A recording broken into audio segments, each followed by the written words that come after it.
Shalom. This week we are reading Parshat Tetzaveh, the 8th Torah portion of Sefer Shmot, the book of Exodus, beginning the 20th verse of chapter 27. This portion is a direct continuation of the previous Parsha, Truma, continuing with instructions for the construction of the tabernacle and the creation of all its details. Our Torah portion begins with God's command to Moshe for the children of Israel to take olive oil for kindling the menorah daily to Moshe.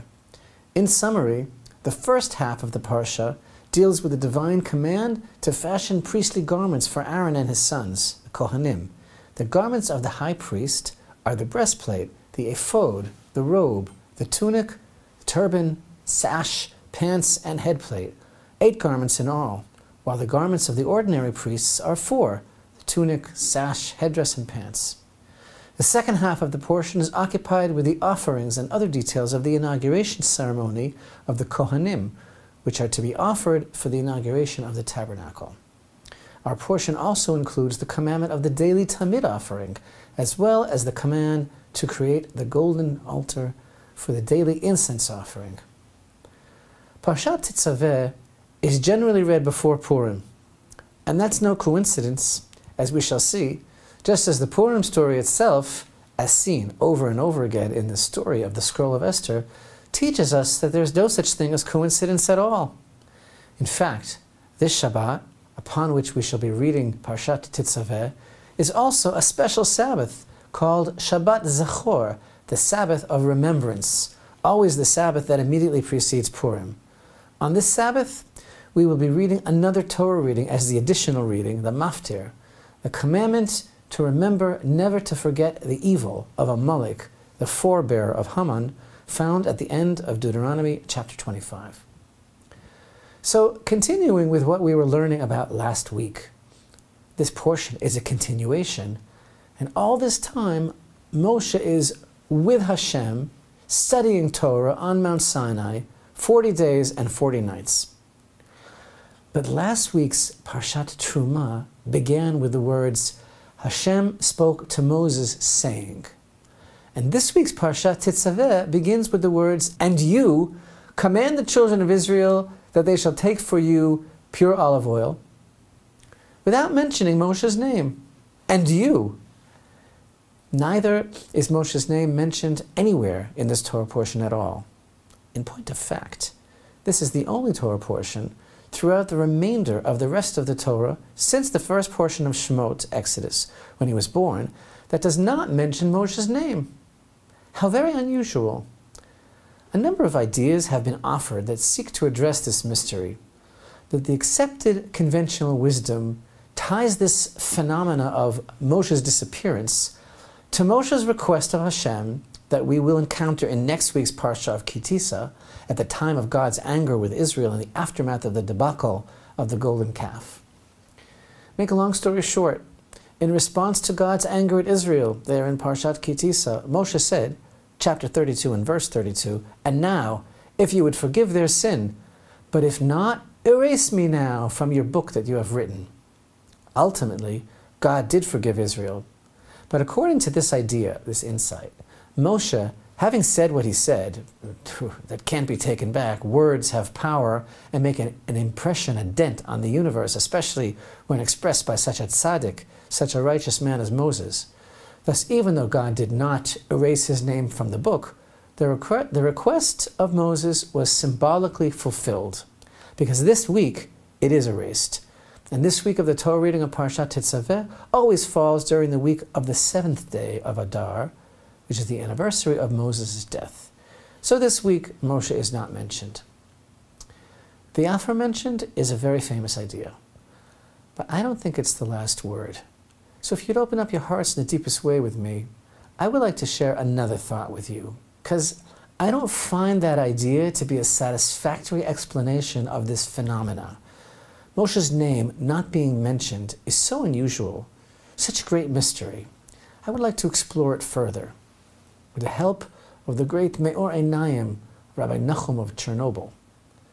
So, we are currently in the month of Adar, and our sages emphatically taught, when Adar enters, we increase in joy. Adar is a time of true joy. miracle of Purim. But the question arises, after all, the miracles of Purim did not occur until the 14th and 15th days of the month. Why then do our sages instruct us to magnify our joy already from the beginning of the month? But the fact is that the secret of the month of Adar is hidden in its name. How apropos, since the lesson is all about hiddenness. The word Adar is made up of the three Hebrew letters Aleph, Daled, Resh. Adar is an allusion to the idea of Aleph, Dar, making the world into a home for the master of the world. God's desire to be welcomed into this world. Aleph alludes to God, as in the verse, "You are the master, aluf, of my youth," Jeremiah 3, verse 4.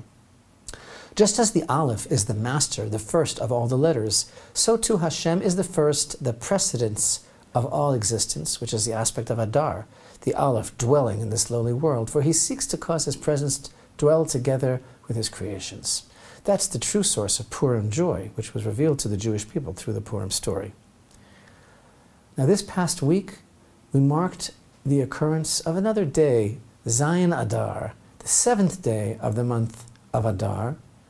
We mentioned earlier that this is the anniversary of Moshe's passing. This is a rather special day, even if not observed as an actual holiday. But its story is really interesting. Open up your heart in the deepest way and listen to this. See, the wicked Haman did a lottery. That is the meaning of the Hebrew word Purim, lots. He threw lots for every day and month of the year to determine what day would be most auspicious to slaughter all the Jews. He determined that the best, the most successful day would be in the month of Adar, because this is the month of the passing of Moshe Rabbeinu. Moses passed away on the 7th day of Adar. Therefore, he reasoned, this is a very unlucky time for the people of Israel, the time they lost their beloved teacher, whose merit protected them while he was alive. The trouble is, say our sages, there was only one problem with his grand plan. He didn't know that Moshe was also born on the 7th day of Adar. Oops. As is the way with the perfectly righteous, Moshe lived a complete life to the day. So it's actually a very auspicious time for the people of Israel. In fact, the day before the 7th of Adar, 6th day of Adar, which occurred this week, Moshe completed his recitation of the book of Devarim, Deuteronomy, which he began on the first day of Shvat. Then he wrote down all 5 completed books as dictated to him by the Almighty. And the scroll was placed into the Ark of the Covenant next to the tablets of the law. All this was in preparation for his death.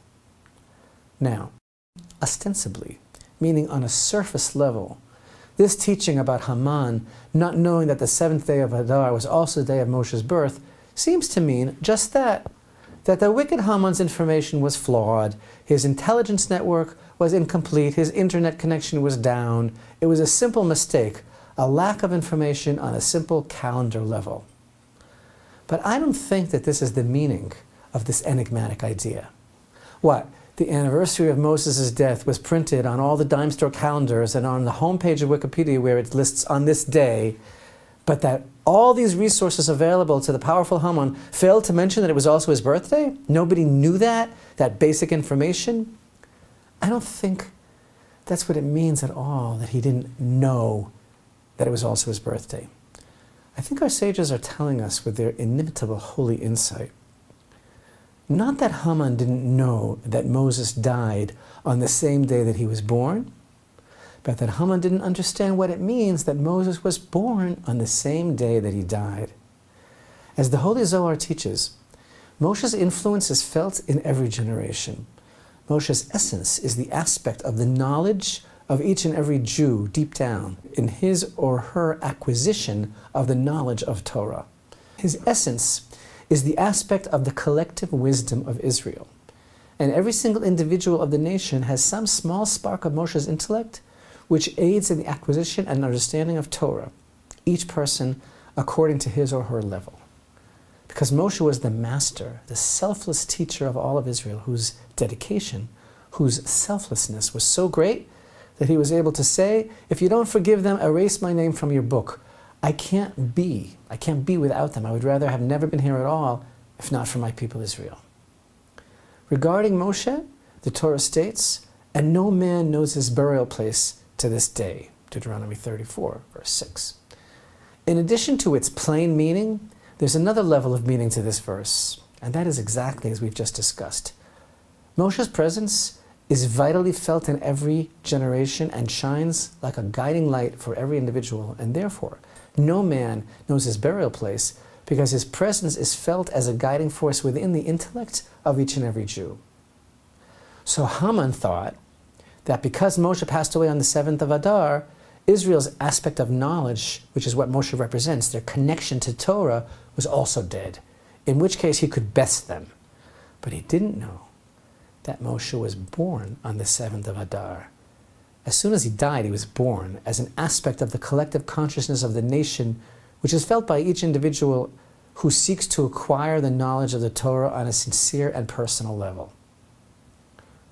And so too in our Torah portion. Open up your heart in the deepest way. Moshe's name is not mentioned because his presence permeates every aspect of the Parsha. And Moshe was intimately bound up with the tabernacle. The children of Israel were to bring the pure olive oil to him. He was to bring Aaron and his sons near to him. He was to anoint Aaron. He was to officiate at the inauguration. And as we shall later learn, Moshe was to construct the tabernacle single-handedly upon its completion. Only he could do this, could bring the tabernacle together to its completion so that the divine presence could descend. Moshe is here. Portion begins with the word ve'ata, and you. And the letter vav is the signal of continuation. But in the spirit of Adar, he is hidden in plain sight. People of Israel are commanded to bring pure olive oil to Moshe. Olive oil represents wisdom.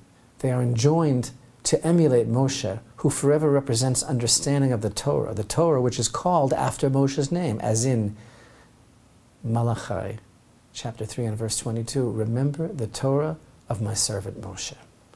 Just as the children of Israel are commanded to bring the olive oil for the menorah to Moshe, so too recall that in the book of Numbers, they are commanded, speak to the children of Israel, and they shall take to you a para aduma, a completely red cow. Numbers 19:2.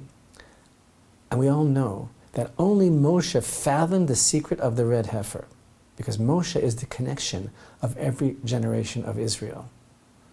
So I guess the joke is on Haman. Oops. And we find another teaching of our sages. Rabbi Lazar taught, when a person has knowledge, it's as if the Holy Temple was built in his generation. As we have seen, Moshe represents knowledge. Thus, this teaching is another enigmatic allusion to the connection between Moshe and the Holy Temple. Indeed, Moshe, representing the intellect, the collective wisdom of the people of Israel and their desire for Torah knowledge, Moshe forever has an inexorable bond to the Holy Temple, God's ultimate request of the people of Israel. Let me in, so that I can be for you a God. As we read in this week's Parshat Tetzaveh, I shall set my meeting there with the children of Israel, and it shall be sanctified with my glory. I shall sanctify the tent of meeting and the altar, and Aaron and his sons shall I sanctify to minister to me. I shall rest my presence among the children of Israel, and I shall be their God. They shall know that I am Hashem their God, who took them out of the land of Egypt, to rest my presence among them. I am Hashem their God.